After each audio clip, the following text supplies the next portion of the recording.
El cerebro humano, uno de los más grandes enigmas. El cerebro es el mecanismo más complicado que existe en el universo.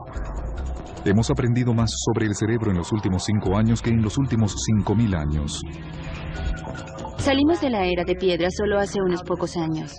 Por primera vez estamos viendo en realidad lo que sucede en el cerebro durante el sexo. Se sabe que el sexo se ubica en medio de los oídos, entonces debe ocurrir algo muy intenso en el cerebro durante el sexo.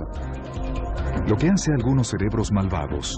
Escribí una lista de cosas por hacer: limpiar la casa, dejar de ver chicas, no matar. ¿Existirá realmente lo que se conoce como percepción extrasensorial?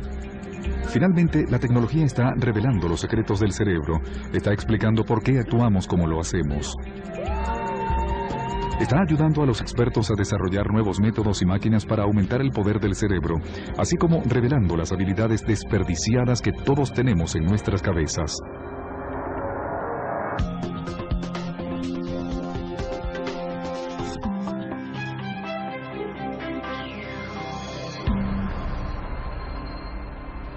El cerebro controla todos los aspectos de nuestra vida. A medida que el ser humano ha evolucionado, el cerebro ha duplicado su tamaño. Pesa solo 1,36 kilogramos, pero consume el 20% de todo el combustible que entra a nuestro cuerpo y genera la suficiente energía capaz de mantener encendido un bombillo. Hay que tomar en cuenta que el cerebro ha experimentado una evolución semejante a la de una casa vieja, a la que vamos añadiendo habitaciones, así como todas estas escaleras y conexiones. En la base del cerebro se encuentra la parte más antigua, denominada tallo encefálico. Es algo que tenemos en común con los reptiles y otros mamíferos. Es lo que nos mantiene vivos, pues rige funciones vitales como el ritmo cardíaco, la respiración, la digestión y la presión arterial. Cosas que suceden sin que tengamos que pensar en ellas. Más arriba, en el primer piso, más desarrollado, apareció cientos de miles de años después y se denomina sistema límbico. Es muy importante en el procesamiento de las emociones. Dentro del sistema límbico se encuentra la amígdala. Son masas de tejido en forma de almendra que se encuentra una en cada hemisferio del cerebro. No son más grandes que una uña, pero son el centro del cerebro que controla, procesa y almacena nuestras reacciones emocionales. Una de las emociones más simple y fuerte es el miedo, una emoción primigenia que todos sentimos. Si hubiese que elegir un área del cerebro donde el miedo tiene importancia, sería la amígdala. El mejor lugar para explorar cómo el miedo afecta el cerebro es en las Fuerzas de Operaciones Especiales de la Armada de Estados Unidos en San Diego, California. Los reclutas son puestos en entrenamientos especializados para cambiar la manera en que sus cerebros reaccionan ante el miedo.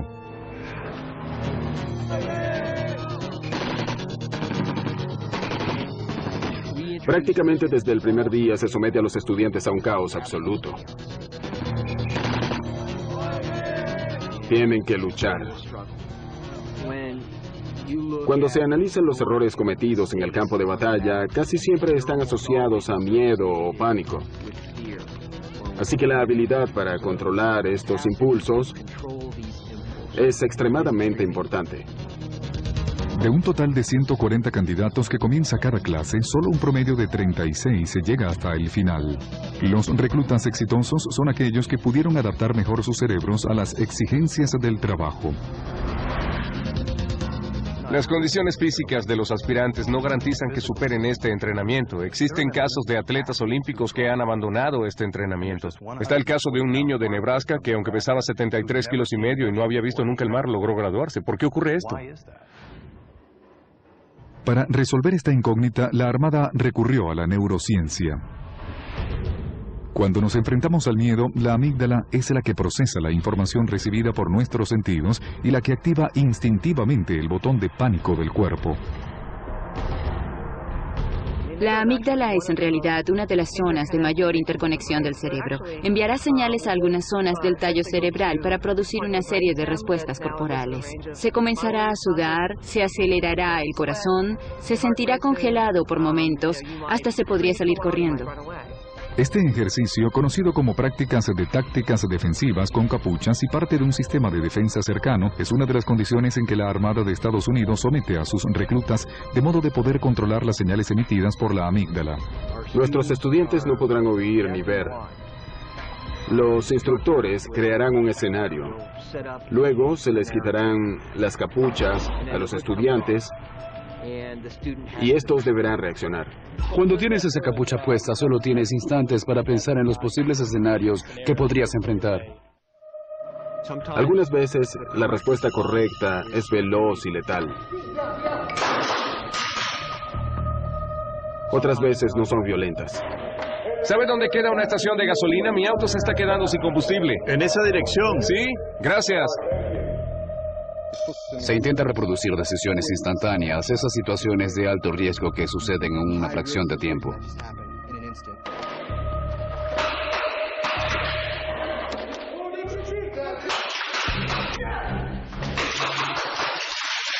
¡Al suelo!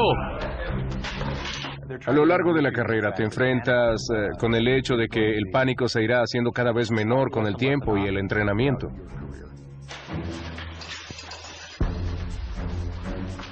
¡Quítesela! ¡Quítesela!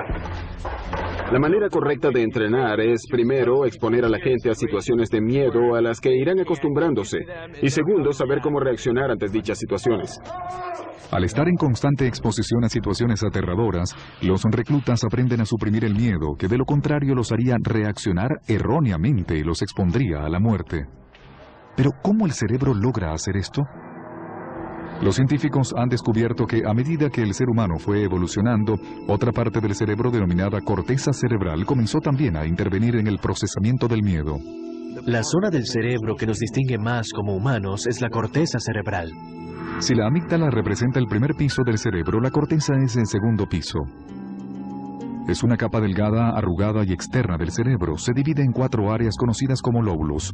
Si se desplegara la corteza cerebral de un mono, sería del largo de una hoja de papel. Si se extendiera nuestra corteza cerebral, equivaldría a 4 hojas de papel de largo. Esto se debe a que nuestra corteza es arrugada y se encuentra apretada dentro del cráneo. Los lóbulos frontales es en la región que está justo arriba de nuestros ojos. Son las áreas más recientes de nuestro cerebro. Con la evolución del ser humano, los lóbulos frontales se convirtieron en el lugar donde se procesa el pensamiento consciente, racional, es donde resolvemos nuestros problemas. Los lóbulos frontales son trascendentales, pues son en realidad los conductores del cerebro. Se encargan de sincronizar todas las actividades. Los científicos hicieron un gran descubrimiento cuando identificaron que esa información percibida por nuestros sentidos llegaba casi 2 veces más rápido a la amígdala que a los lóbulos frontales. Las diferentes señales cerebrales viajan a gran velocidad y a menos que instintivamente sepamos cómo reaccionar ante una amenaza potencial, podemos quedar paralizados ante el miedo, mientras los lóbulos frontales reciben y emiten la respuesta correcta. Parte de lo que sucede con el miedo y el pánico es desconocido, no se sabe cómo reaccionará después. En esencia, el cerebro se paraliza tal como le sucede a un venado ante la luz. La amígdala puede incluso recibir señales a grandes velocidades, pero a veces estas son erróneas. Inmediatamente la situación te hace entender que no estás en peligro y que no debes tener miedo. Estas señales instantáneas emitidas por la amígdala son transmitidas y controladas gradualmente. Aquí es donde se realiza el entrenamiento de la Armada. Se les enseña a los reclutas a minimizar ese retraso mediante reacciones rápidas y acertadas ante diferentes situaciones. ¡Manos arriba! ¡Manos arriba!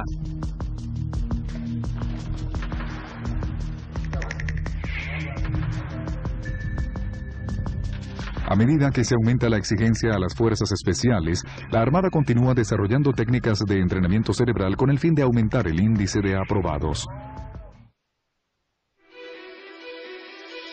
En los últimos años hemos aprendido más sobre el cerebro que en cualquier otro momento de la historia. ¿Cómo está organizado y cómo funciona? Los hallazgos en el campo cerebral están ayudando a la Armada a replantear el entrenamiento de los aspirantes a Fuerzas de Operaciones Especiales, SEAL. Algunos ejercicios especializados pueden mejorar sus reacciones cerebrales mediante situaciones de combate aterradoras. Pero los candidatos necesitan algo más para enfrentar miedos paralizantes. Los expertos creen que la evolución ha conectado nuestros cerebros al terror de estar atrapados bajo el agua. Como resultado, es casi imposible controlar el irresistible impulso cerebral de salir a la superficie para respirar. Y esa es la razón por la que los reclutas se esfuerzan tanto en pasar la prueba de resistencia bajo el agua.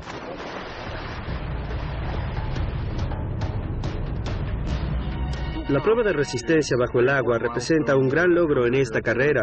Se les evalúa la forma en que ellos abordan su temor estando sumergidos. Existe un hostigamiento controlado, planificado, que ha sido concebido para evaluar su comportamiento bajo el agua. Los estudiantes deben permanecer 20 minutos bajo el agua resistiendo continuos ataques a sus equipos de oxígeno propinados por los instructores. La mitad del tiempo que están sumergidos no tienen aire. Se les cierra el aire, se enrollan las mangueras que les suministran oxígeno en zonas difíciles de alcanzar. Es necesario que ellos respondan a todos estos problemas con una serie de procedimientos de emergencia. Antes de las pruebas, se instruyen las órdenes a los reclutas que deben irse cumpliendo paso a paso para ir desatando su equipo. Deben seguirlas al pie de la letra. Sin embargo, no es sencillo llevar la teoría a la práctica. Cuando bajas hasta el fondo, los instructores comienzan a atacarte. Te quitan la máscara. Mientras mayor es la angustia, mayor es el interés en ver cómo uno la maneja.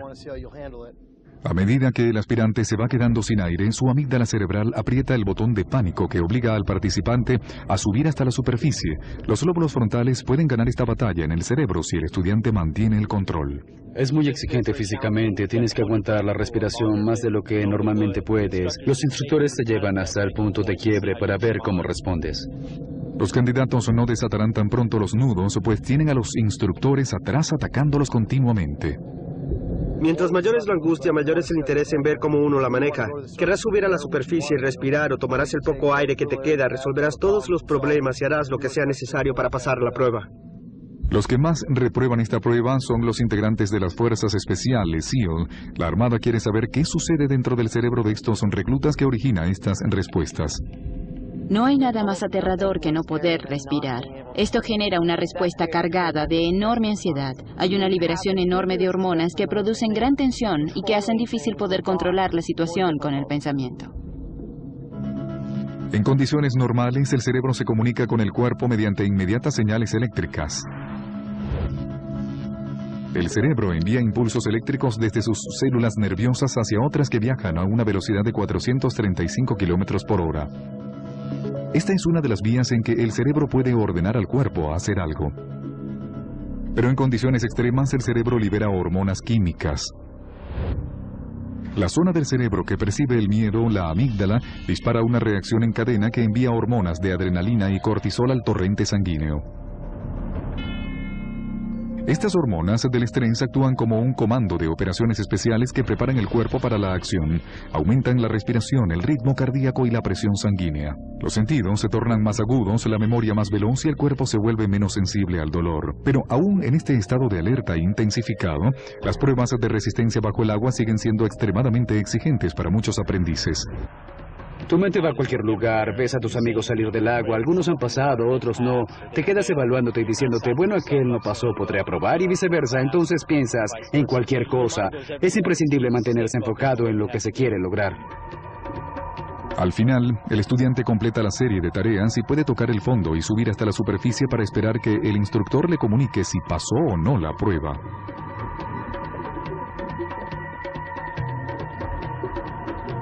Pocos candidatos a las fuerzas especiales de la Armada aprueban este entrenamiento en el primer intento. Algunos necesitan hasta 4 intentos. Hay mucho en juego por cada posibilidad.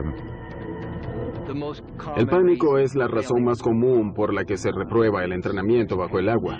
La pérdida de la calma. Para algunos de nuestros estudiantes, este es el fin. Su rendimiento los sacó del entrenamiento. La Armada quiere ayudar a estos candidatos que están en el límite y que tienen el potencial para pasar esas etapas críticas del entrenamiento. Luego de consultar a los expertos, se desarrolló un programa innovador de resistencia mental que consistía en un conjunto de técnicas para mejorar la capacidad de los aspirantes en el control del miedo, incluso en aquellas situaciones extremas. Allá afuera hay que luchar contra el dolor, por metas que queremos lograr para poder continuar. Las técnicas en las que estamos interesados son las que llamo las 4 grandes: establecer metas, ensayar mentalmente, tener pensamientos positivos y activar el control. Los científicos creen que fijarse metas funciona con la ayuda de los lóbulos frontales. El supervisor del cerebro, los lóbulos frontales, son los responsables del razonamiento y la planificación. Concentrarse en metas específicas permite que el cerebro ponga orden en el caos y mantiene controlada la amígdala, el centro emocional del cerebro.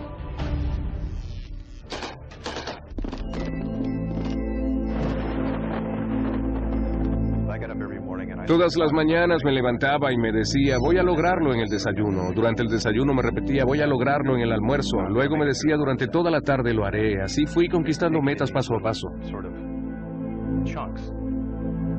La segunda técnica, el ensayo mental o la visualización, debe realizarse mentalmente y de manera continua mientras se realiza cualquier actividad, de manera que cuando llegue el momento de realizarlo, éste se desarrolle naturalmente. Si practicas primero en tu mente y luego haces un ensayo de lo que deberías hacer en momentos tan estresantes como estos, cuando tengas que enfrentarte con estas situaciones en la realidad, será la segunda vez que lo hayas hecho frente a dicha dificultad, entonces tendrás una reacción de menor angustia. La tercera técnica, animarse, ayuda a enfocar los pensamientos de los aspirantes. El promedio de palabras que una persona se dice a sí misma va desde 300 hasta 1000 palabras por minuto. Si estas palabras son positivas en vez de negativas, puedo hacerlo en lugar de no puedo, ayudaría al cerebro a hacer caso omiso a las señales de pánico que emitiría la amígdala. Los lóbulos frontales siempre están encendidos. Es muy fácil pensar en dificultades, situaciones negativas como voy a reprobar, ¿qué estoy haciendo aquí? No practiqué lo suficiente. Lo que debe hacerse es reemplazar esos pensamientos negativos por positivos. Unidad 54. La última técnica, activar el control, se centra en la respiración. Cuando conscientemente se respira lentamente, logramos combatir los efectos que produce el pánico. Al efectuar largas exhalaciones, imitamos el proceso de relajación del cuerpo y hacemos que llegue más oxígeno al cerebro, con lo que logramos mejorar su funcionamiento. Una gran estrategia de focalización se logra a través de la respiración. Esto debe hacerse sobre todo porque en respuesta al miedo el cerebro deja de trabajar apropiadamente. Por sí sola, no funcionaría la activación del control. La amígdala envía señales tan poderosas que es complicado anularla si aún sentimos miedo. Pero al combinar las 4 técnicas se logra una gran diferencia en el promedio de los aprendices que fueron aprobados, el cual aumentó de 1/4 a 1/3.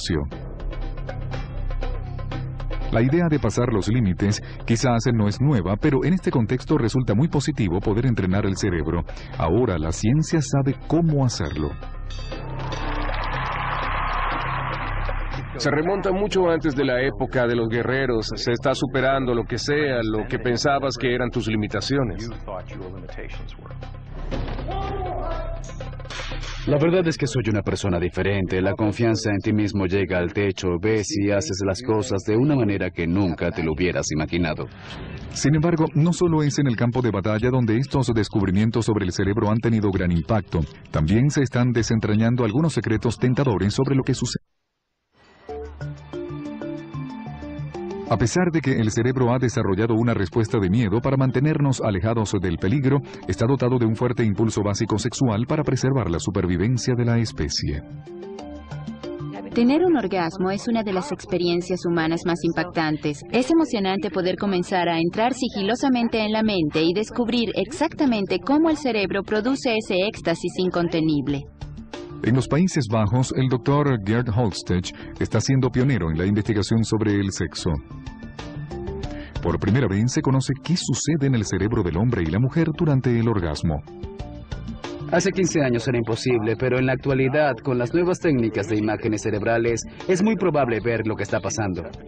Para averiguarlo, necesita parejas voluntarias. El hombre o la mujer accede a ser inyectado con un oxígeno radioactivo y luego a ser estimulado por su pareja hasta llegar al orgasmo.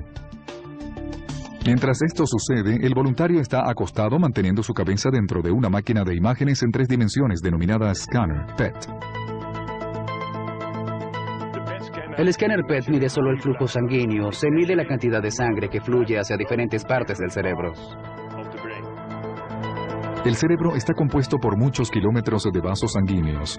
Cuando las células del cerebro están trabajando, necesitan recibir mucha sangre cargada de energía y rica en oxígeno. Cuando están en reposo, sus requerimientos disminuyen. podemos ver qué partes del cerebro intervienen en el proceso de eyaculación u orgasmo. Aparte del desafío que enfrentan los voluntarios para tener un orgasmo en las instalaciones de un laboratorio, también hay restricción de tiempo. El contraste de oxígeno tiene una duración de solo 2 minutos. Es complicado tener un orgasmo en estas circunstancias. En cualquiera de estas circunstancias, la gran mayoría de los seres humanos tienen relaciones sexuales en privado, diferente a lo que ocurre con casi todos los animales. Afortunadamente, 11 hombres y 13 mujeres lograron el objetivo en el momento oportuno. Lo que este experimento novedoso reveló fue la increíble diferencia entre la actividad cerebral del hombre y la mujer durante el acto sexual. El resultado fue verdaderamente sorprendente. Cuando se observa el cerebro masculino durante la eyaculación o el orgasmo, pueden verse diversas partes activadas. Durante el orgasmo masculino, la sangre fluye a borbotones hasta la parte superior del tallo cerebral. Además de ser una de las partes más antiguas del cerebro humano, es el área que controla la liberación de dopamina en el cerebro. La dopamina es un tipo de hormona catalogada como neurotransmisor. Los científicos saben que la dopamina produce sensaciones muy fuertes asociadas con el placer. Lo que parece estar claro es que la dopamina se libera en momentos antes de comer, tener relaciones sexuales y consumir drogas. No se limita a ser un químico del placer, es también un químico de la anticipación. Estás teniendo una inundación de dopamina. La dopamina es el mismo químico que se activa cuando se siente la euforia que origina la cocaína y otras drogas estimulantes. Por eso es una experiencia irresistible de éxtasis y energía. El experimento evidenció que en los hombres la sangre fluía lejos de las áreas cerebrales relacionadas con la ansiedad, pero en otras áreas permanecieron alertas. En los hombres se encontró que se desactivó la amígdala y aquellas regiones que tienen que ver con la ansiedad y el miedo. No sorprende que se desactiven otras partes del cerebro. Eso explica que no se sienta preocupación ni miedo, que no se piense en otra cosa que no sea en un orgasmo. El Dr. Holstech comprobó que las mujeres advierten una experiencia similar a los hombres con la dopamina, pero lo que más los sorprendió es cuánto se desconecta el cerebro femenino durante el orgasmo. La desactivación fue el hallazgo más importante. En las mujeres se produce una desactivación considerable de todos los centros del cerebro que están relacionados con la ansiedad, el miedo, el estado de alerta. Aparentemente la mujer se desconecta. Incluso, la mujer puede quedar inconsciente durante el orgasmo, mientras que el hombre no. Los expertos creen que la diferencia entre los hombres y las mujeres se remonta a la época prehistórica cuando éramos cazadores y recolectores. Esto puede tener un propósito evolutivo. Durante millones de años tuvimos sexo en las praderas africanas rodeados de peligrosos animales que merodeaban. Alguien tenía que estar completamente alerta para saltar, correr o defender al grupo. Es lógico que hayan sido los hombres. Por eso el cerebro de las mujeres tendía a desconectarse más que el de los hombres. El Dr. Holstech espera que para futuras series de pruebas pueda incrementarse el tiempo en el que se monitorea lo que sucede en nuestros cerebros durante el acto sexual. Reconoce que está intrigado al ver cuán rápido disminuye la sensación de euforia provocada por la dopamina luego del orgasmo. Sigo convencido de que existen grandes diferencias entre hombres y mujeres en los momentos previos, durante y después del orgasmo. ¿En qué consiste exactamente esta diferencia? Eso es exactamente lo que quisiera conocer. Aparte del sexo, la dopamina juega un rol mayor en la motivación de nuestros cerebros para la realización de toda clase de actividades, incluso para las cosas que parecieran ser opuestas al sexo, no para preservar la vida, sino para arriesgarla. Sí. ¿De qué se trata la búsqueda del placer que hace que estos paracaidistas de la modalidad salto-base quieran lanzarse de un acantilado en Moab, Utah? Todos esos acantilados son considerablemente peligrosos por su gran altura. En una escala de peligrosidad del 1 al 10 están en un 8. Cualquier error puede ser mortal. Cuando te lanzas de una altura de casi 152 metros, tienes unos 6 segundos de vida. ¿Eso es extremo? Sí, eso es muy extremo. Y si es la emoción máxima para el cerebro de algunas personas, ¿por qué no para todo el mundo? Esta emoción es fundamental para nuestra felicidad, para sentir que estás vivo. Entonces vale la pena. Los científicos nos dicen, cuando el saltador base está pensando en el salto, su cerebro comienza a liberar dopamina. Tal como sucede con el sexo, la dopamina es esencial en la producción de la anticipación. A diferencia de lo que ocurre con el sexo, la amígdala no se bloquea, sino que envía en su lugar señales de miedo. Antes de saltar me tiemblan las piernas y me pongo nervioso, me sudan las palmas de las manos y millones de pensamientos me pasan por la cabeza.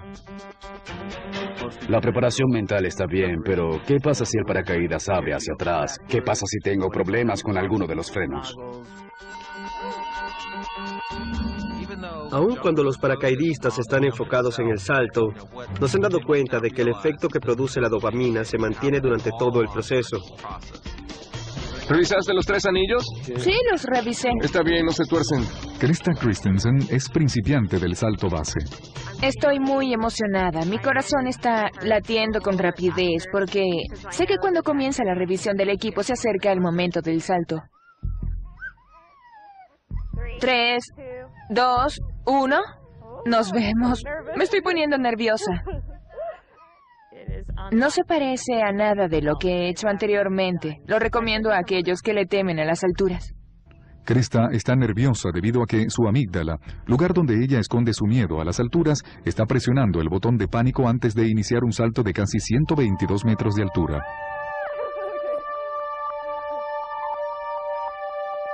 Es como el descubrimiento fisiológico que experimenta una persona al saber que se activa su sistema de ansiedad, se libera adrenalina, con lo que se acelera el corazón, se desprenden diversas hormonas, dentro de las que se cuentan las hormonas que generan estrés como el cortisol, se liberan neurotransmisores como la dopamina antes de que aparezca el estado de euforia.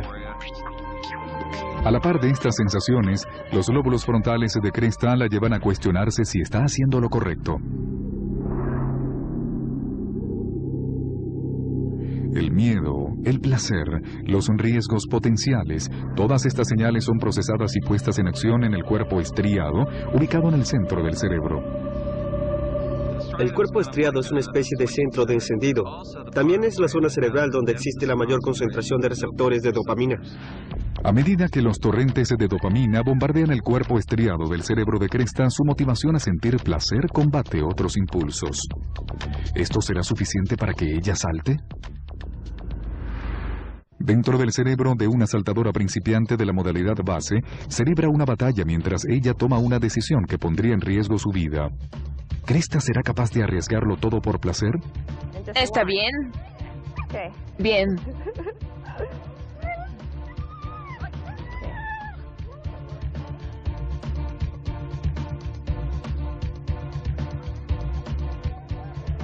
De acuerdo. ¡Sí!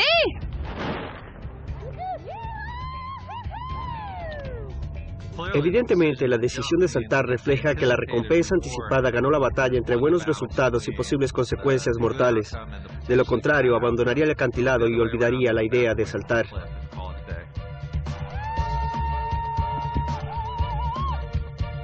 Vaya, fue increíble, indescriptible. Estoy lista para subir y lanzarme de nuevo.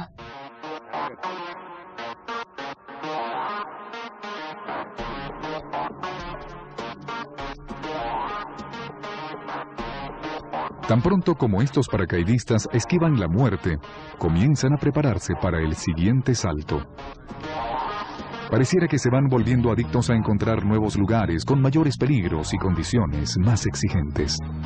Los científicos tienen una teoría para esto. Cuando observamos lo que sucede en el cerebro en repetidas situaciones en las que disfrutamos placeres como comer, beber o incluso tener relaciones sexuales, notamos que la emisión de dopamina va disminuyendo cada vez. Es decir, con el tiempo esas actividades van siendo menos placenteras. Para los cazadores de emociones, esto significa tener que realizar actividades completamente nuevas o introducirle mayores riesgos a las que ya se hacen. La novedad da una gran sacudida a la producción de dopamina. Cuando observamos el salto de estos paracaidistas, encontramos una mezcla tanto de estos aspectos como de querer aumentar considerablemente la sensación de placer. Esto es lo que lo hace adictivo. En este punto, los paracaidistas base parecen estar de acuerdo. Al buscar nuevos y diferentes retos, se mantiene la emoción. Hay personas que saltan una vez y luego deciden no volver a hacerlo porque es muy arriesgado. Muchas otras continúan haciéndolo al menos una vez por semana. Si es que no lo hacen más seguido, es poca la gente que se aleja del salto base. 3, 2, 1, ¡nos vemos! Los científicos creen que disfrutamos retando el peligro, pero es necesario para nuestra evolución. Ellos expresan que si los humanos no hubiesen tomado riesgos, todavía vivieran en cavernas. Sin embargo, les gustaría saber por qué algunas personas se arriesgan más que otras. Incluso en situaciones cotidianas como comer en un restaurante, habrá personas que siempre ordenarán lo mismo, y otras que continuamente probarán nuevos platos arriesgándose con el fin de experimentar nuevos sabores. Expertos de la Universidad Emory en Georgia quieren descubrir si algunos cerebros están preprogramados para experimentar o tomar mayores riesgos que otros. Se le pidió a algunos voluntarios para realizar un juego. El objetivo es evitar recibir un corrientazo en el pie. Eso dolió. Cada vez que jueguen, los voluntarios deberán escoger entre dos opciones. Yo quiero la primera opción. No quiero recibir un corrientazo.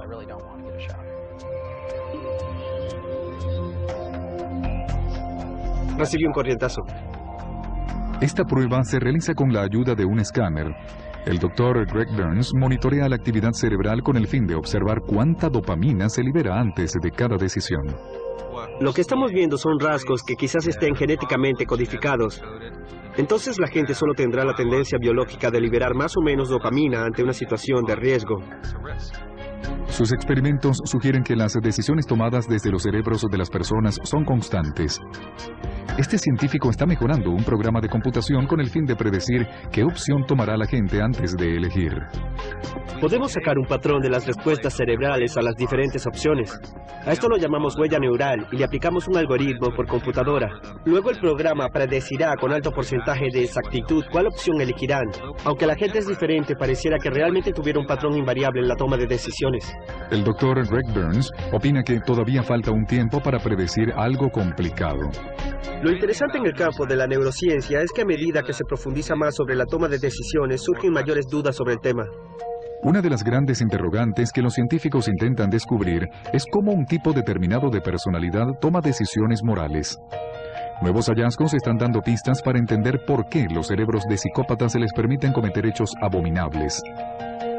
Todos nos equivocamos de vez en cuando. La mayoría del tiempo cuando cometemos errores no lo sabemos, aunque lo presentimos. Nos sentimos mal, culpables, sentimos remordimientos.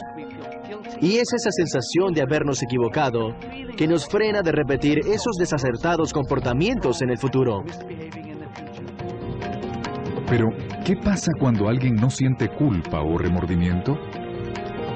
Entonces, en su cerebro no se libra ninguna batalla que lo prevenga de cometer, repetir e incluso disfrutar de actos considerados atroces por el resto de la sociedad.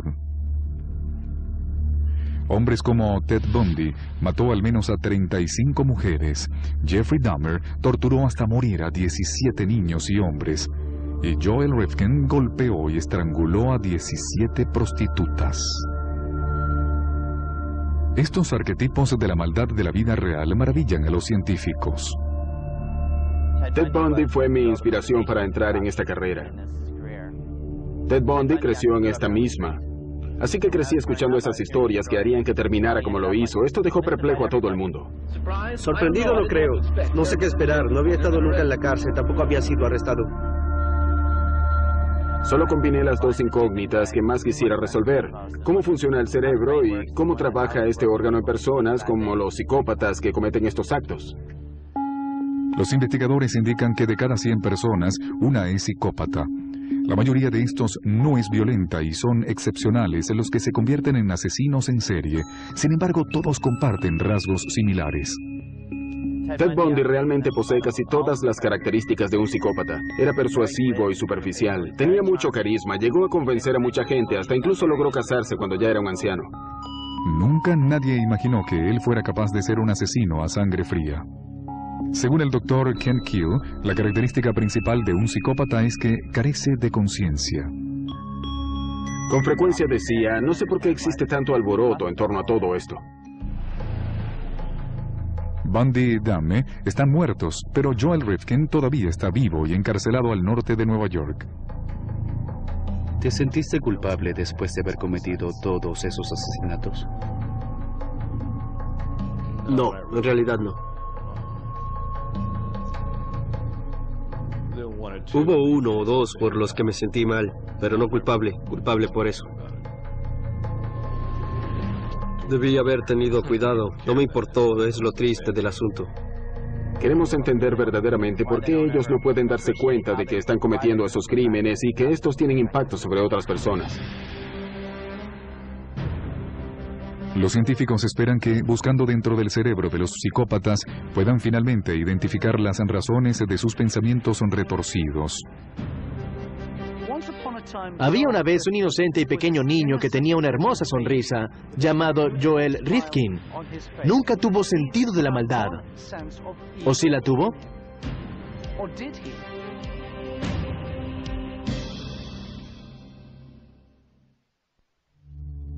¿Qué hace a algunos cerebros malvados?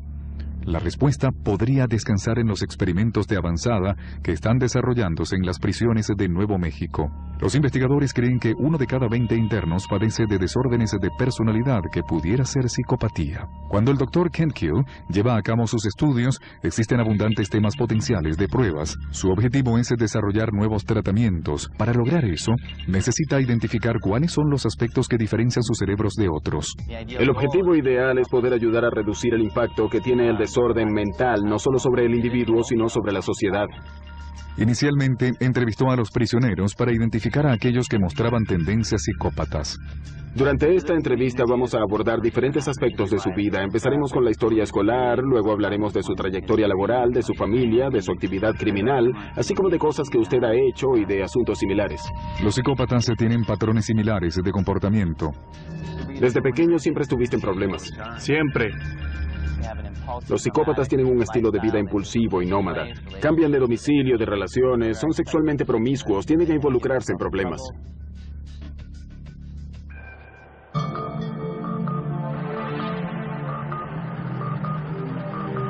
A los prisioneros diagnosticados como psicópatas por el Dr. Ken Kill se les practica escaneos del cerebro. En la primera prueba, este investigador quiere ver cómo estos prisioneros reaccionan al cometer errores. Hemos escaneado a más de 300 internos. De hecho, hemos recolectado el registro de imágenes cerebrales más extenso del mundo, que es, sin lugar a dudas, el más extenso que se haya obtenido sobre psicópatas. Esto es evidentemente un imán. No suena mucho ahora, pero sonará realmente muy fuerte. El escáner utiliza campos magnéticos y energía radial para monitorear el flujo sanguíneo en el cerebro mientras el interno piensa y reacciona. En esta tarea verán en la pantalla una serie de X y K. Lo que quiero que hagas es que presiones con el dedo índice derecho el primer botón cuando aparezca una X en la pantalla. No lo aprietes cuando aparezca una K. Muy bien.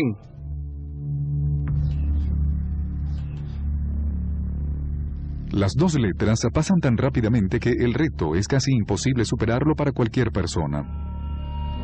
Es muy difícil. La gente se equivoca mucho, aprietan el botón cuando no deben hacerlo. Queremos saber cómo sus cerebros aprenden a distinguir los errores y cómo se recuperan de esas equivocaciones. Mediante la observación de la actividad cerebral durante esta evaluación, el Dr. Kill pudo observar que los psicópatas no se preocupan tanto como lo hacen los individuos normales cuando cometen errores. Esto no quiere decir que sean poco inteligentes. Por ejemplo, Joel Rifkin, asesino en serie, tiene un coeficiente intelectual de 128. Este resultado lo ubica en la parte superior del 3% de la población.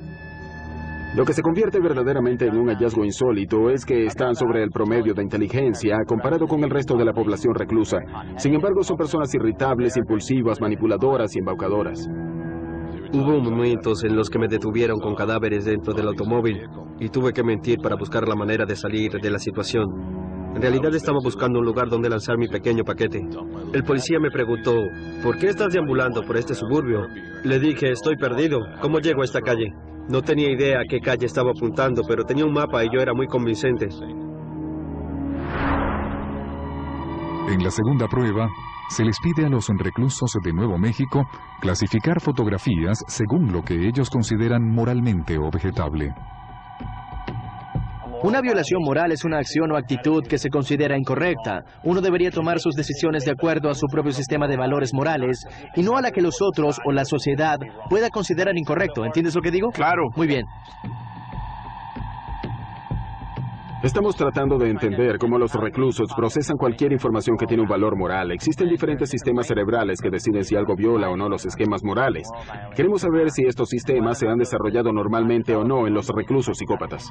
Esta investigación pionera intenta demostrar lo que los científicos se han preguntado durante años, si los psicópatas tienen alguna limitación en su capacidad de razonamiento.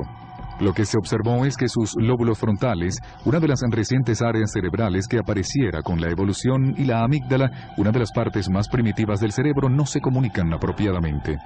Además, en un estudio reciente, el doctor Adrian Rain descubrió que el cerebro de los psicópatas es físicamente diferente.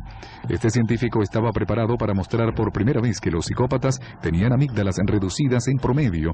Eran 17% más pequeña que en la mayoría de la gente. Esta es otra pieza crucial para entender el rompecabezas del por qué los psicópatas no sienten temor al cometer actos criminales. Los psicópatas saben que es incorrecto matar a otra persona, pero ¿por qué lo hacen? Ellos no tienen esa sensación de lo que es moral. No voy a clavarte este cuchillo porque voy a sentir el dolor. Voy a experimentar tu dolor. Habrá empatía. En fin, puedo ponerme en tus zapatos.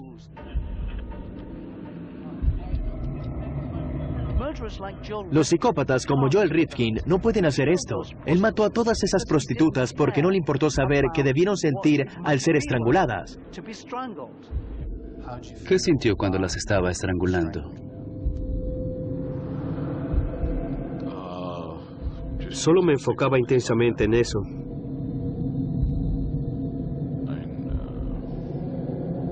No pensaba en nada más. Rifkin cometió una gran cantidad de crímenes. No cabía duda que tarde o temprano lo atraparían. ¿Y qué pasa con todos los demás psicópatas? Este es 1 entre 100. ¿Por qué no terminan en prisión?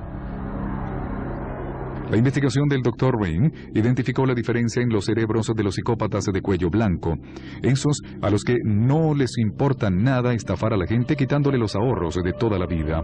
Es cierto, ellos tienen una amígdala de menor tamaño, pero parece que la comunicación entre esta y los lóbulos frontales es normal. Tienen menor capacidad para crear empatía con los demás, pero cuentan con un poder cerebral que les permite ser buenos mentirosos y estafadores.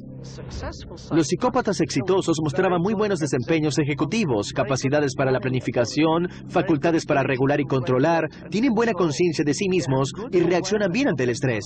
Sinceramente, es necesario tener estas cualidades ejecutivas para poder timar y manipular exitosamente a los demás.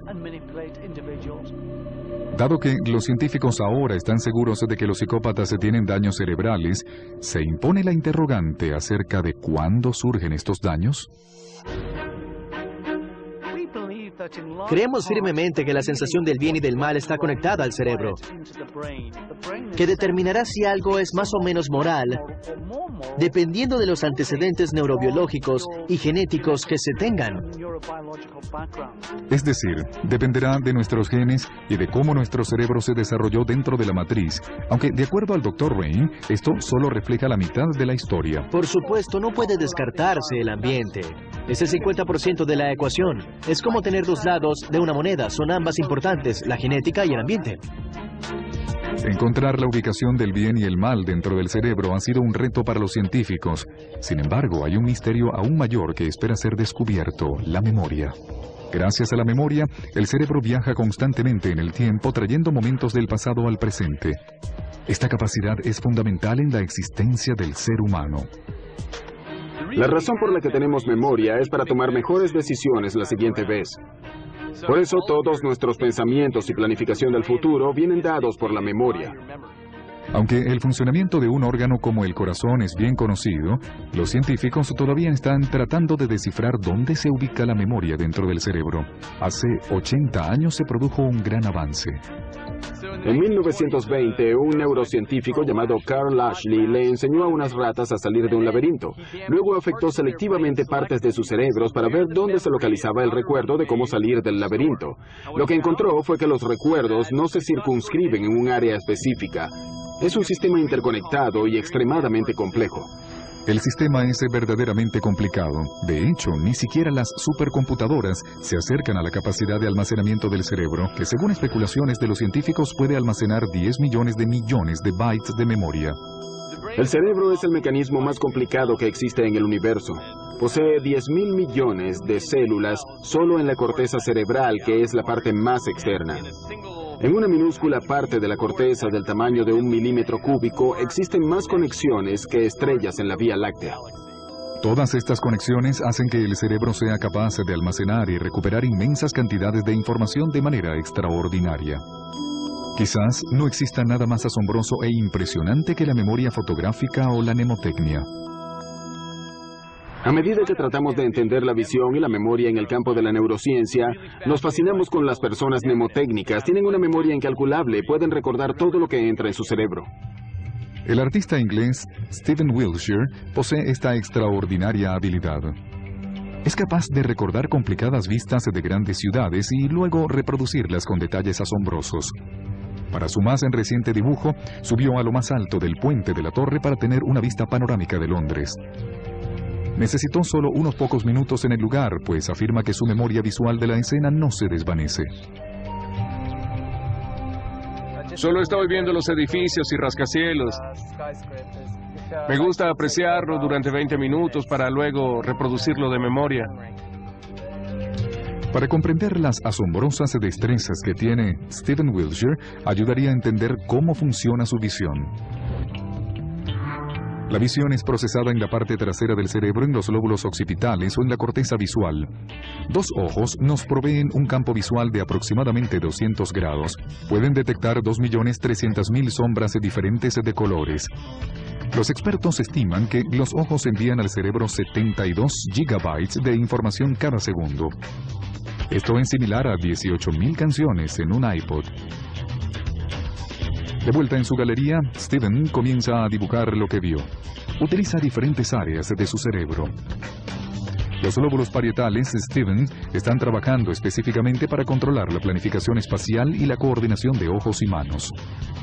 Al cotejar su dibujo con la vista de la ciudad, revela lo increíblemente exacto que es. En poco más de una hora reprodujo la ciudad de Londres. Esta obra se venderá por $4.000. El talento de Stephen es casi sobrehumano. Sin embargo, estas destrezas tuvieron su precio.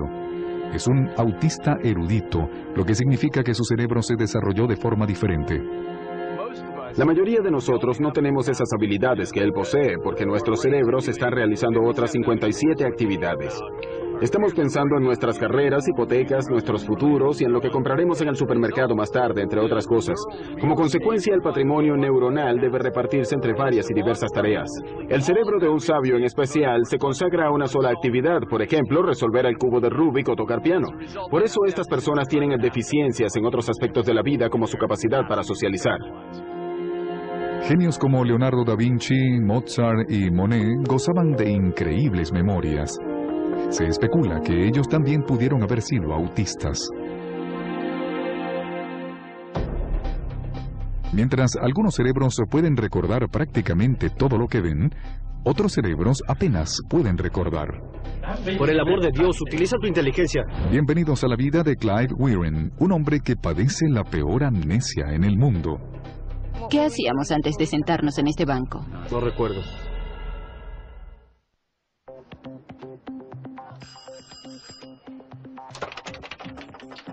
Hola. Aunque Clive Weirin ha visto a su esposa Deborah muchas veces el día de hoy, cada vez que la ve es como si fuera la primera vez. Clive tiene el peor caso de amnesia del mundo. Su memoria retentiva es a lo sumo de 30 segundos. ¿Qué estábamos haciendo antes de sentarnos aquí? No tengo idea. ¿Sabes qué casa es esa? No. ¿La habías visto antes? No. Él me dijo que es como el momento después de despertarse, como ese momento antes de levantarse, cuando todavía uno no se ha dado cuenta de dónde está. ¿Qué es lo que sabes? Nada de nada. ¿Nada? No. Nunca he pensado en nada ni soñado. De día o de noche. ¿De día o de noche es igual? Sí. No pienso en nada, nunca. Clive fue director y musicólogo británico aclamado hasta que una infección viral le provocó una encefalitis. Cuando la inflamación disminuyó, descubrieron que su cerebro había sufrido daños graves.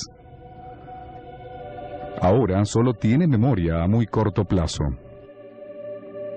Clive no recuerda nada de lo que le pasó desde que se lo llevó la ambulancia en marzo del 85. Y su memoria episódica es tan vaga que es como si no tuviera. ¿Quién es este? No me acuerdo. Míralo, es él. Mi hijo. Tu hijo, así es, Sí, es Anthony. mi hijo. Sí. Y esos son sus hijos. ¿Sus hijos? Sí. Ahora ya están veo. mucho más grandes. Aunque la memoria se almacena por todo el cerebro, hay una área que actúa como la llave de un almacén durante el proceso de recuperación, el hipocampo, que se encuentra dentro del sistema límbico. Sabemos que sin el hipocampo no podemos almacenar recuerdos nuevos. Existen por lo menos dos tipos de memoria en el cerebro y por lo general las llamamos memoria a corto y a largo plazo. Entonces la memoria a corto plazo sirve para si yo te doy mi número de teléfono y lo tienes que recordar durante unos segundos mientras lo marcas. La memoria a largo plazo involucra aspectos como dónde crecimos, a qué escuela asistimos y lo que hicimos hoy. Todo eso se guarda dentro de la memoria a largo plazo. Lo que sucede a Clive es que su memoria es muy a corto plazo. No le da tiempo de transcribirla a la memoria a largo plazo. No puede grabar lo que está en su memoria a corto plazo dentro de la estructura física de su cerebro. Los neurólogos que han examinado a Clive encontraron daños graves en el hipocampo y creen que eso es lo que impide que su cerebro almacene recuerdos. Clive Waring sufre tanto de amnesia anterógrada y retrógrada. No puede aprender cosas nuevas, pero también le cuesta mucho recordar cosas viejas. Y parece que su capacidad para almacenar información a voluntad también se ha visto afectada. Miren lo que pasa cuando la esposa de Clive le pregunta en qué trabaja su hijo. ¿Sabes cuál es la profesión de Anthony? No. Es ingeniero eléctrico. ¿Ah, sí? Sí. ¿Y sabes qué es lo que diseña? No. Trata de adivinar. Me temo que no tengo idea. Motores de autos. Ah, motores de autos. Sí, motores para autos eléctricos. Qué buena idea es esa. Sí, sí. Basta de esos gases venenosos que salen de los motores Es de verdad. gasolina. Son venenosos, Sí, ese ya fue ¿no? un desastre. Es verdad. Sí. ¿Conoces a alguien que diseñe motores para autos eléctricos? No, a nadie. ¿No conoces a nadie? No. Tu hijo. Ah, ya veo. Anthony los diseña. Mi hijo. De hecho, ahora tiene un negocio propio. Ah, bien hecho. Sí. ¿En qué está trabajando Anthony ahora? No sé. La última vez que estuve consciente estaba en la escuela. El caso de Clive es tan único porque no puede recordar detalles de su familia, pero sí se acuerda de otras cosas. El hecho de que pueda hablar y articular también nos muestra que su memoria procedimental, que se usa para hablar y construir oraciones, no está almacenada en la misma área que la memoria episódica que contiene las acciones y los hechos de nuestras vidas. Los diferentes tipos de memoria están almacenados en distintas partes del cerebro. Los expertos creen que la memoria semántica podría almacenarse en uno de los lóbulos temporales, el izquierdo, el responsable del habla. Aún más increíble es el hecho de que Clive todavía toca el piano. Su memoria procedimental, que queda al lado derecho del cerebro y que usa para tocar el piano, no sufrió daños.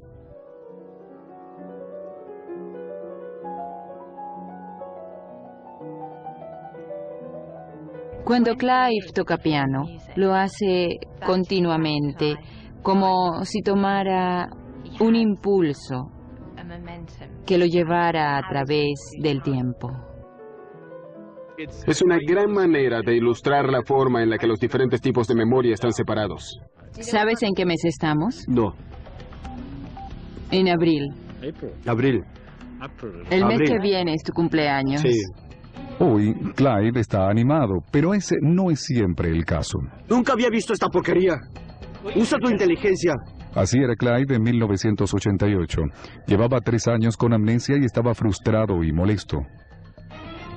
Durante los primeros 10 años, Clive vivía en su propio mundo y decía las mismas 3 cosas una y otra vez, debido a la ansiedad, el miedo el terror y el horror de su situación.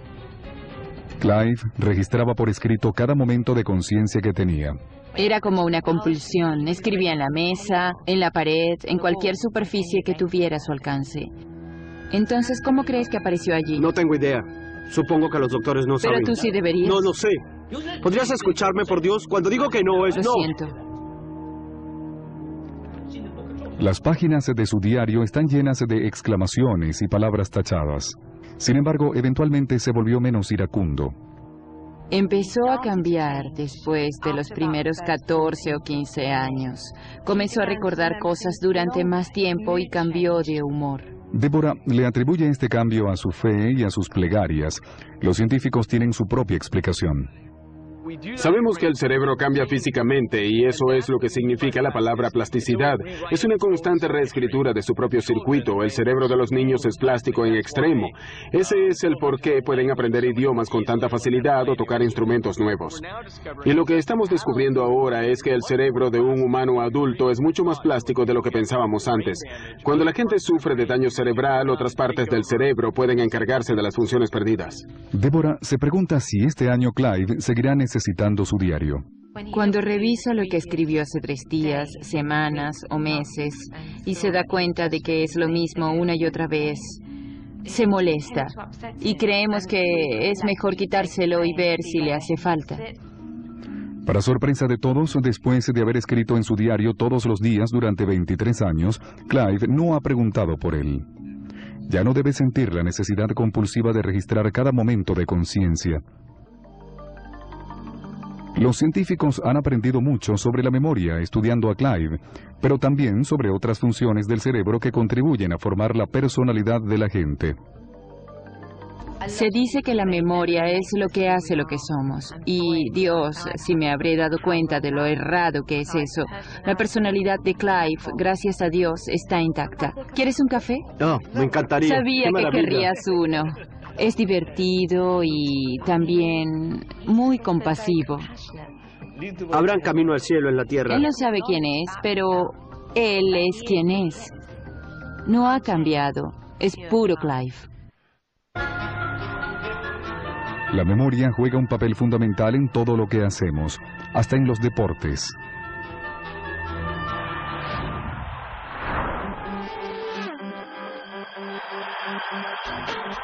Los deportes se practican con el cerebro, pero no siempre fue así. Durante la mayor parte de la historia de los deportes, a la gente no le importaba el cerebro. Consideraban que un atleta era bueno si tenía los músculos definidos y buena coordinación. Pero desde hace 10 años, creo que la mitad de los deportes, y a veces, más importante aún, los de alto rendimiento, están relacionados con el funcionamiento del cerebro. Hoy en día, los atletas conocen la importancia del cerebro para su rendimiento deportivo. 90% es mental, es un juego rudo, ¿sabes? Hay que tener control sobre la mente para poder jugar. Entonces, ¿cómo ayuda el cerebro a mejorar el juego? Casi todos los deportes son dinámicos y requieren que se tomen decisiones en cuestión de milisegundos. Y si nos equivocamos por un porcentaje pequeño, no haremos el hoyo. Y si somos una décima de segundo más lentos de lo que deberíamos, fallaremos el tiro. Esa es la pequeña diferencia entre ser bueno y ser de los mejores del mundo. A un nivel básico, se trata de coordinación mano-ojo y práctica. Práctica y más práctica. Y no hay mejor lugar para verlo que el Cirque du Soleil, donde los artistas deben practicar constantemente.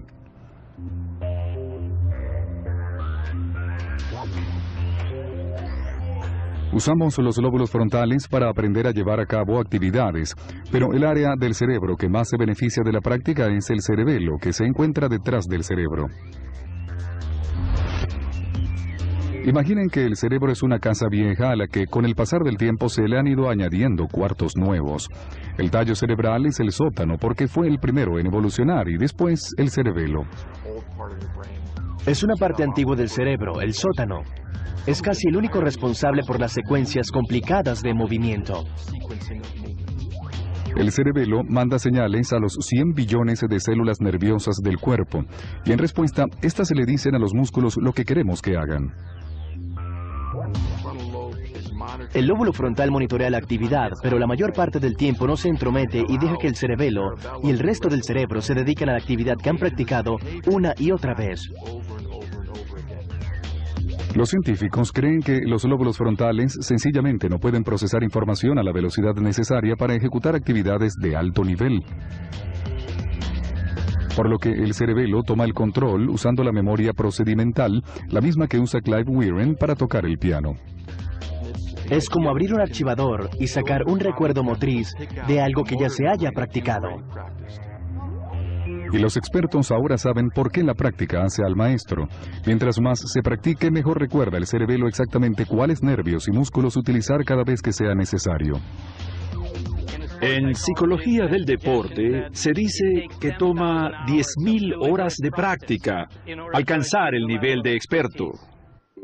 Tales niveles de capacidad tan extremos podrían en realidad almacenar recuerdos dentro del mismo músculo, una secuencia de contracción y relajación, pero el cerebro sigue siendo esencial. Si el cerebro sufre daño, tendrá poca actividad y por supuesto es necesario que el cuerpo esté intacto. La fisiología es necesaria. En el baloncesto ayuda el ser alto. Para correr caballos ayuda el ser pequeño. Pero el cerebro de todos los atletas tiene que estar sincronizado con su actividad deportiva. Pero más allá de la práctica y de tener el cuerpo adecuado, el cerebro juega otro papel vital en los deportes. Imaginen a un levantador de pesas tratando de levantar una cantidad de peso impresionante. Para eso tiene que ser en extremo musculoso.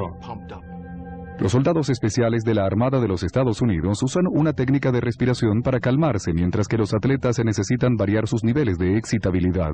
Los científicos del deporte llaman a este proceso modulación emocional. Creemos que la modulación emocional es el botón del volumen del cerebro. La amígdala del sistema límbico es la que controla nuestras reacciones emocionales. Es la que nos prepara mentalmente para competir. Es la que preparaba mentalmente al hombre antiguo para la caza.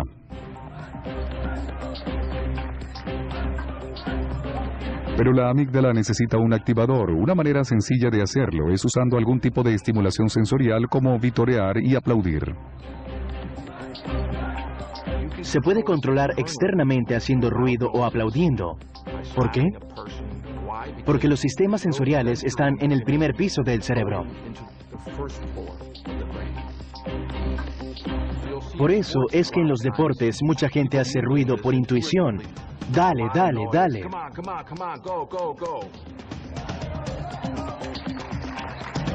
Los atletas necesitan prepararse antes de que comience el juego, tener el nivel adecuado de excitabilidad, porque el baloncesto es un deporte de contacto. Hay que empujar, que pelear por los rebotes. Es casi como si fueran juegos de guerra.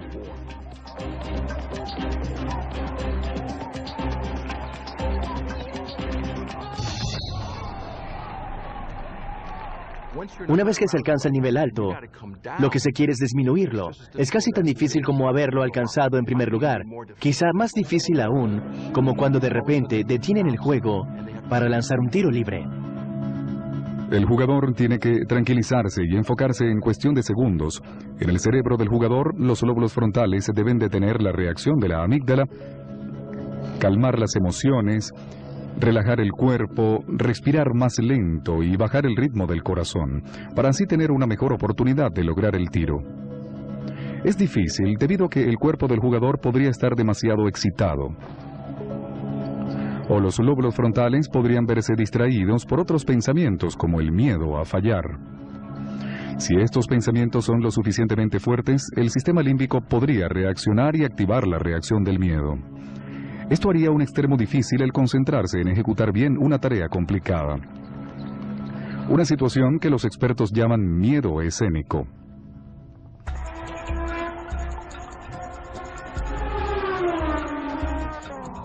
El miedo escénico es el mayor responsable del bajo rendimiento atlético y para tener éxito, los atletas deben poder controlarlo por completo. Es difícil bajar el ritmo cardíaco y concentrarse en lo que hay que hacer, porque todo es tan caótico que lo que uno quiere es hacerlo lo más rápido posible, pero lo que hay que hacer es calmarse y tratar de estar tranquilo. Mantente lejos de la raya, Graham. Mantente lejos de la raya. Si se hace mal, las consecuencias podrían ser fatales. Si me desconcentrara en algún momento, podría chocar. La velocidad máxima puede llegar a ser de hasta 400 kilómetros por hora. Y a esa velocidad, cualquier cosa puede pasar. Y cuando se choca contra el muro es bien duro.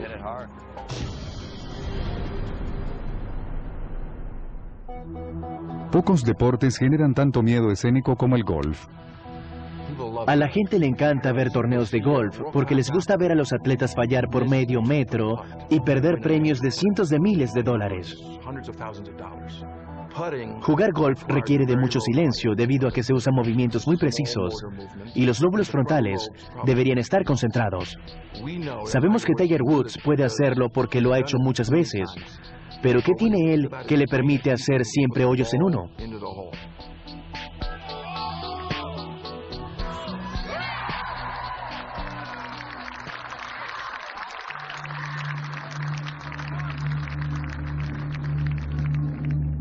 Lo que descubrimos fue que el cerebro puede tanto ayudar a los atletas a tener éxito en algún deporte como a fracasar. Y creemos que Tiger Woods encontró la manera de tener éxito la mayoría de las veces, debido a su capacidad de modular el funcionamiento de su propio cerebro. Los científicos no pueden escanear el cerebro de Tiger Woods en acción. Tendría que estar acostado sin moverse y así no podría jugar golf. Así que tendrán que adivinar. Debido a que parpadeaba tan poco durante las jugadas, creemos que sus niveles de ansiedad se mantienen bajos, porque el parpadeo por lo general está asociado con la ansiedad. Siempre está relajado, como somnoliento, adormilado, pero aún así tiene la concentración suficiente que necesita para completar la tarea.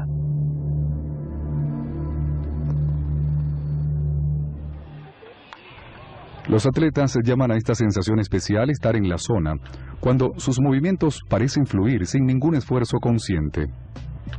Se trata de una combinación de la práctica grabada en el cerebelo, la concentración de los lóbulos frontales y los bajos niveles de ansiedad de la amígdala del sistema límbico. Es muy difícil entrar en la zona. La verdad es que uno se siente en control de la respiración. Puedo bajar mi ritmo respiratorio, todo lo que sea necesario, al igual que el de mi corazón. Cuando eso ocurre, soy totalmente consciente de todo y mis 5 sentidos trabajan mejor que nunca. Los expertos creen que el cerebro a veces se concentra tanto que de alguna manera puede bloquear o ignorar cualquier información irrelevante. Cuerpo y cerebro comienzan a trabajar en perfecta sincronía. Los atletas, y si es por eso, cualquier persona, quieren entrar en la zona, y es que el poder concentrarse en la tarea que se debe realizar es algo especial. Y cuando se logra, se pueden hacer cosas impresionantes, pensar con claridad y tomar decisiones con tranquilidad. En ese momento todo se pone en cámara lenta y puedo controlar lo que pienso, lo que debo ver y elegir qué pensamientos debo dejar entrar en mi mente. Y como resultado tengo más oportunidades de tener éxito. Está en la zona. Puede ser el recurso más extremo del cerebro para controlar el cuerpo, pero hay gente que afirma que sus capacidades se extienden aún más allá. Me están jalando hacia acá. Se trata de la noción de que el cerebro tiene un sexto sentido. También me dice que hable sobre Staten Island. Allá es donde vivimos. Déjeme decirle exactamente lo que me está diciendo, para que usted sepa dónde es. Es pasando por el puente, por el peaje, y tomando el primer cruce a la izquierda.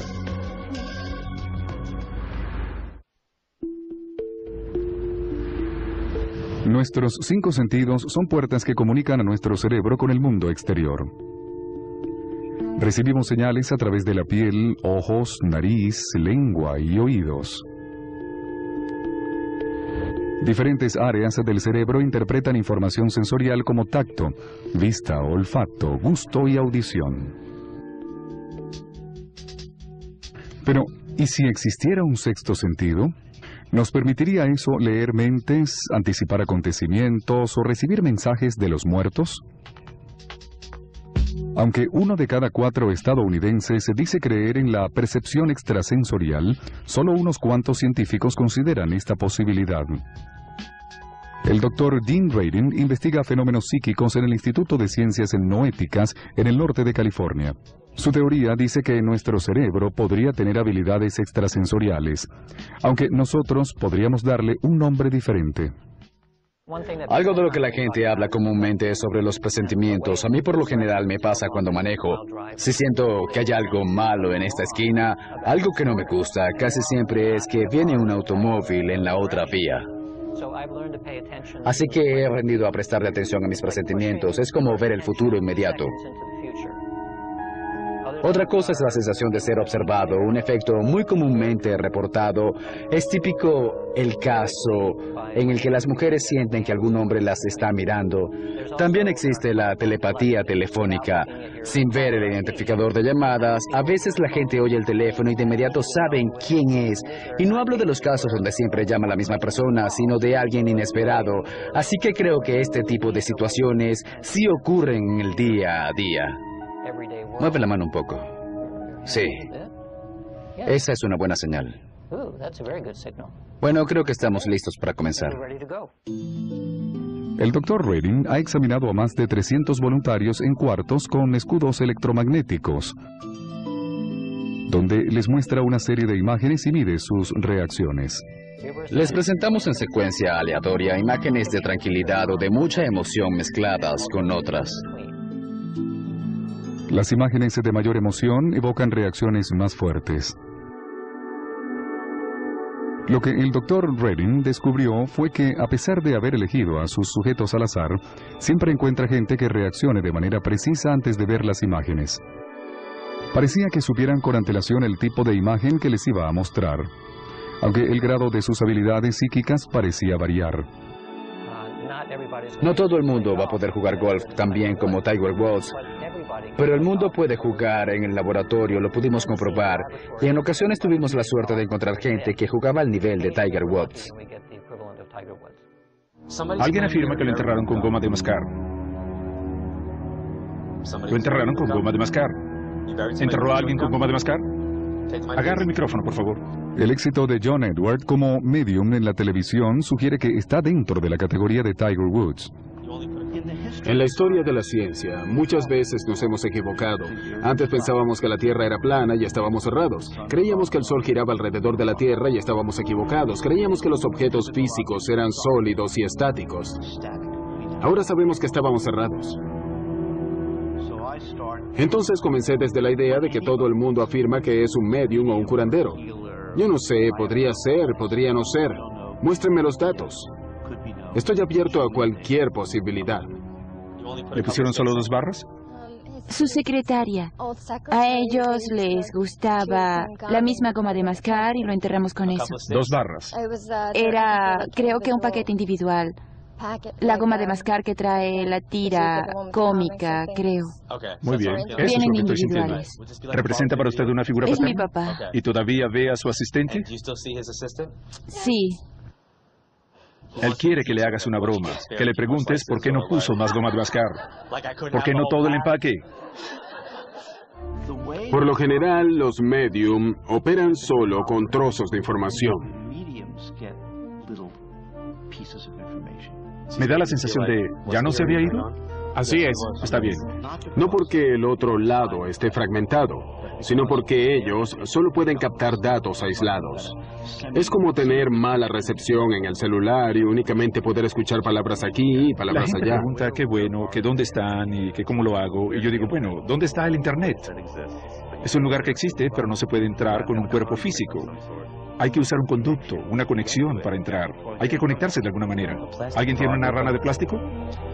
Me están jalando hacia acá. Entonces los que están aquí se salvaron. Los de acá, no. Cuando voy a comunicarme con alguien, siento un alón hacia cierta parte de la sala, hacia cierto grupo de personas. Mi sobrino pidió por Navidad una rana de juguete y su papá falleció. ¿Su papá falleció antes de Navidad? Sí. Cuando oigo algo, no lo escucho con los oídos. Siento que estuviera fuera de mi cuerpo oyendo, pero son pensamientos los que escucho. No. John es uno de tantos medium que aceptaron someterse a exámenes en la Universidad de Arizona. Vamos a ponerle un gorro con 19 electrodos. Hice 3 experimentos con John Edward. cada uno más controlado que el anterior. El más controlado se trataba de hacerle a los medium y a los voluntarios electroencefalogramas y electrocardiogramas. Una de las maneras de saber si el medium formula preguntas leyendo la mente del voluntario y no la del fallecido es midiendo las ondas cerebrales y la actividad cardíaca, es decir, el corazón y el cerebro del medium y del espectador al mismo tiempo. El medium nunca se encuentra con el sujeto y se mantienen separados por un biombo. John y los demás medium deben obtener toda la información posible acerca de los familiares fallecidos del sujeto. Voy a decirle lo que estoy viendo, oyendo y sintiendo, y a pedirle que me confirme o verifique la información solo con un sí. Está bien.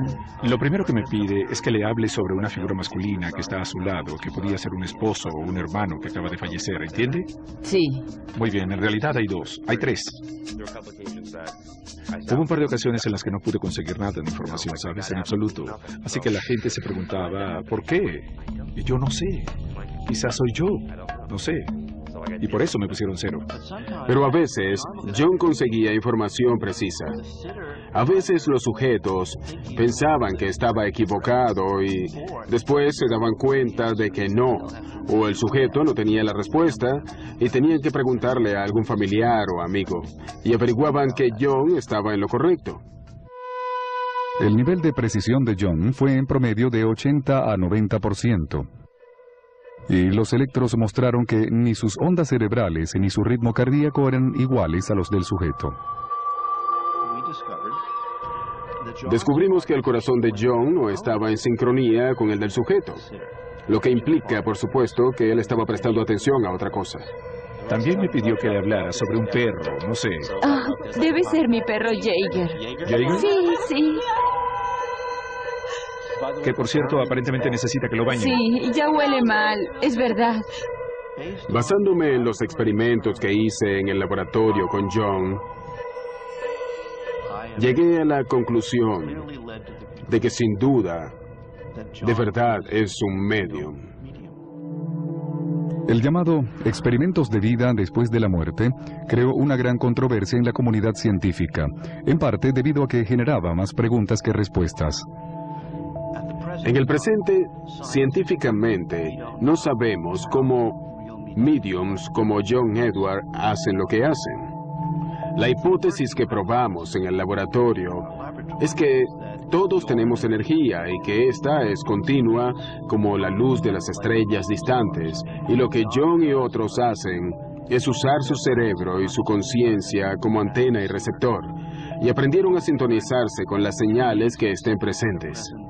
Ellos le bajan el volumen al ruido y así reciben estas señales tan sutiles. El concepto de una estructura de la realidad conectada, de la cual somos parte tan solo por existir, es similar a la fuerza de la guerra de las galaxias. Llega un momento en el que Obi-Wan comienza a sentir perturbaciones en la fuerza cuando estalla un planeta. Y en ese sentido puede sentir ondas que viajan por el espacio-tiempo. El fenómeno al que llamamos percepción extrasensorial seguramente opera de un modo parecido. Los psíquicos tienen un nombre para esta conexión a distancia, entrelazamiento cuántico. Hasta ahora es solo una teoría aplicada a electrones y moléculas. Los científicos no saben aún si pueda aplicarse al cerebro. Pero más pronto de lo que pensamos, podría confirmarse la existencia de la percepción extrasensorial. Siempre es muy difícil predecir cuándo van a pasar ese tipo de cosas. Pienso que quizás en 20 años, de aquí a 20 años. Y si pudiéramos alimentar nuestros cerebros con máquinas y que la generación siguiente diera el próximo paso evolutivo sin tener que esperar. Las innovaciones radicales son el objetivo semisecreto de los programas creados en la DARPA, la Agencia de Investigación de Proyectos Avanzados de Defensa. Su misión es la de ser científicos analíticos e imaginativos en pro del sistema de seguridad nacional, y crearon mucha de la tecnología asombrosa que damos por sentada, además del Internet, el ratón de la computadora y por supuesto el bombardero furtivo. Tienen a los científicos más inteligentes de Estados Unidos, creando cosas que no veríamos sino hasta dentro de 30 o 40 años. Son muy innovadores. La DARPA está innovando en la Universidad de Columbia, en Nueva York.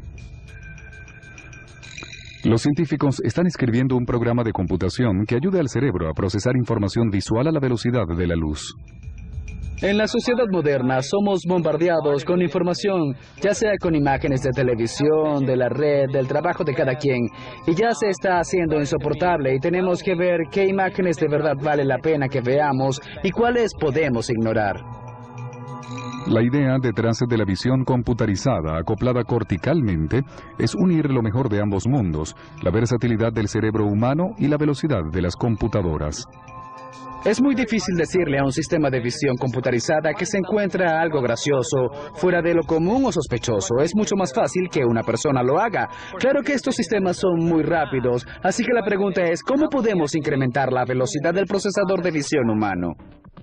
En este ejemplo, las imágenes son tomas aéreas de Seúl, en Corea del Sur. El analista está buscando helipuertos. El método viejo requería de una búsqueda metódica de entre miles de fotografías para poder ubicar cada uno de los helipuertos. El método nuevo requiere que el analista use un casco de electroencefalografía con docenas de electrodos que detectan la actividad eléctrica cerebral que tiene lugar debajo de la superficie del cráneo. En un cerebro normal, la corteza visual extrae detalles de la fotografía. La información viaja a los lóbulos frontales para la toma de decisiones.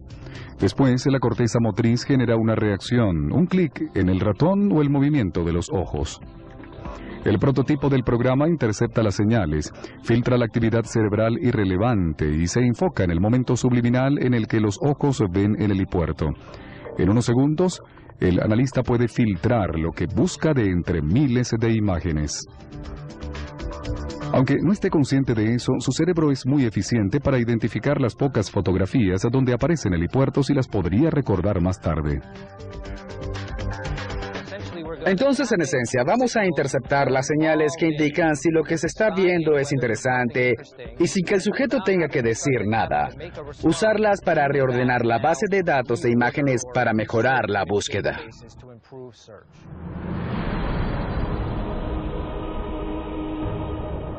Esta tecnología visual de avanzada ayuda a los analistas de imágenes a trabajar hasta 4 veces más rápido. Esta tecnología podría adaptarse para ayudar a los pilotos de combate a tomar decisiones en fracciones de segundo, o para mejorar el trabajo de vigilancia de la policía o del personal de seguridad. También hay otras opciones además de la defensa y la inteligencia.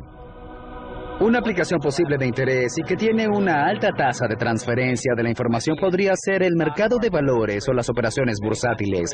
Es decir, los operadores tienen que asimilar la información que aparece en diferentes pantallas. Puede ser que vean algo, pero no pueden hacer nada en el momento. Con esta tecnología podrían etiquetar lo que haya sido de interés para el operador y otra persona podría procesarlo.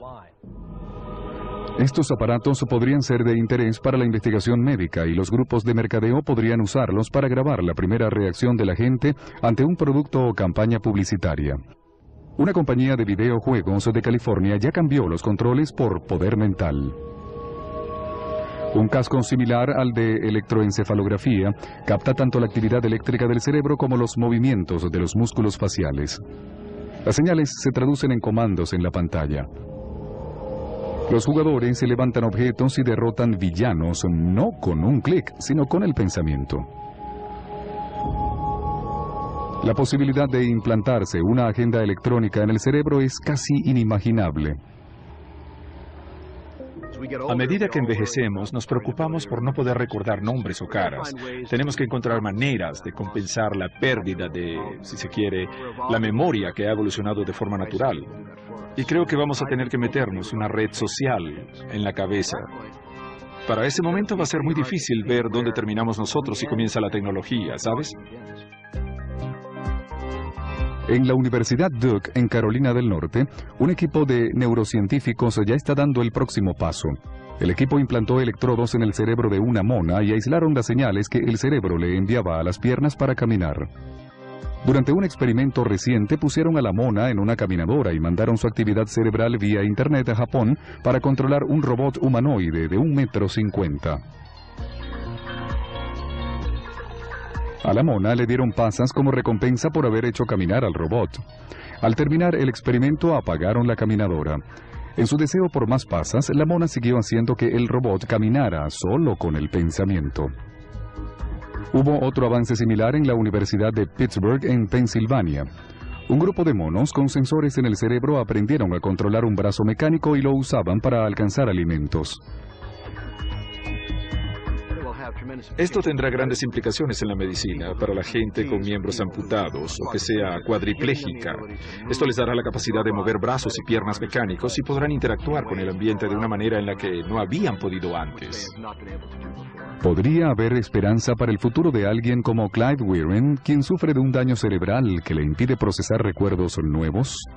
No recuerdo haberme sentado aquí. No sé cómo llegué aquí. Experimentos que se están conduciendo en la actualidad con ratas podrían algún día llevar a la creación de un hipocampo sintético para humanos. Si se pudiera hacer, en teoría, podríamos meterle recuerdos nuevos al instante de la misma manera que hacemos con los chips de computadora en la actualidad.